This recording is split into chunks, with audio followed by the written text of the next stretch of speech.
Morning friends, আজ সকাল থেকেই বৃষ্টি লেগেই চলেছে।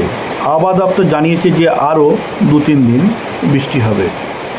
এই বৃষ্টির ফলে অনেক সবজি শস্য নষ্ট হবে, যার ফলে কিন্তু দাম অনেকখানি কিন্তু বেড়ে যাবে।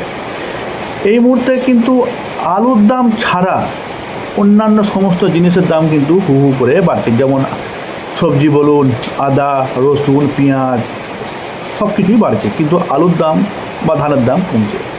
এই আলুর দামটা কেন কমছে এবং আদার দামগুলো বাড়ছে তা নিয়ে আজকের বা বিস্তারিত ভিডিও, কেমন দাম চলছে তা নিয়ে আজকের এই বিস্তারিত আজকে আলোচনা। আজকে আমি স্টোরে যেতে পারিনি, গতকাল স্টোরে গেছিলাম। আর আজকে যে খবর নিয়ে জানলাম, আজকে আলুর দাম চলছে, মানে বন্ডের দাম চলছে 170 টাকা, রেডি আলুর দাম চলছে 420 টাকা, জ্যোতি আলু 50 কিলো। সরকার বলেছিল যে কুইন্টাল প্রতি 200 টাকা ভর্তুকি দেবে, অর্থাৎ এক বস্তা আলু পিছু 100 টাকা করে ভর্তুকি দেবে। সরকার এই ভর্তুকিটা কীভাবে দেবে তার কোনো রূপরেখা সরকার এখনও পর্যন্ত জানায়নি। কৃষক মহল বা আলু সংরক্ষণকারীরা সেই আশায় বসে আছেন এবং অনেকেই মানে আলু বার করতে চাইছেন না, যদি সরকার ভর্তুকিটা খুব শীঘ্রই জানিয়ে দেয়।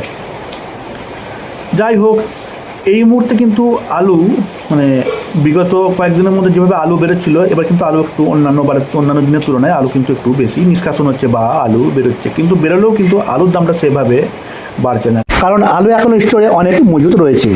এবারে বেশি আলু স্টোরে আছে কৃষকদের, ব্যবসায়ীদের আলু এবার একটু কমই আছে, কিন্তু কৃষকরা একটা নির্দিষ্ট পরিমাণ দাম তারা চাইছেন যে একটু দাম আর একটু বাড়ুক সেই আশায় তারা বসে আছেন এবং তার জন্য তারা স্টোর থেকে আলু বার করছেন না। মাস টাকের মধ্যেই চাষাবাদ শুরু হয়ে যাবে, তখন কিন্তু চাষিরা কিন্তু আলু বার করতে চাইবে, তখন কিন্তু আলুর দামটা আরও কমে যাওয়ার সম্ভাবনা রয়েছে। তাই কৃষককুলকে আমি বলবো, যারা আলু সংরক্ষণকারী ওদের বলবো, আপনারা আস্তে আস্তে কিন্তু আলুটা ছাড়ুন, নাহলে কিন্তু ভবিষ্যতে কিন্তু আলুর দাম কিন্তু আরও কমে যেতে পারে, কারণ যেভাবে আলু স্টোরে এখনও ভর্তি আছে। কিন্তু আর একটা জিনিস দেখুন, আলুর দাম যেমন আস্তে কমে আসছে, কিন্তু অন্যান্য সবজি হোক বা আদা, রসুন, পেঁয়াজের দাম কিন্তু হু হু করে বেড়ে যাচ্ছে। আজ আদা বিক্রি হচ্ছে পাইকারি হিসেবে প্রায় 200 টাকা কিলো, তা বুঝতেই পারছেন কতটুকু দাম বেড়েছে।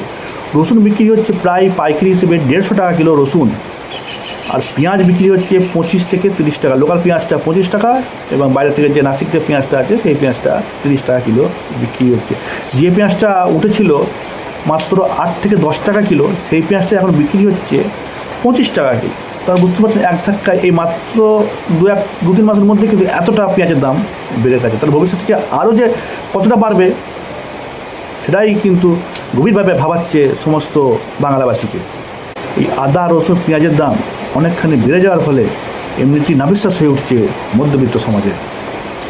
আলু সংক্রান্ত বা অন্যান্য কোনো ব্যবসায়িক সংক্রান্ত যে কোনো রকমের তথ্য পেতে আমার চ্যানেলটি সাবস্ক্রাইব করে দেবেন। ধন্যবাদ।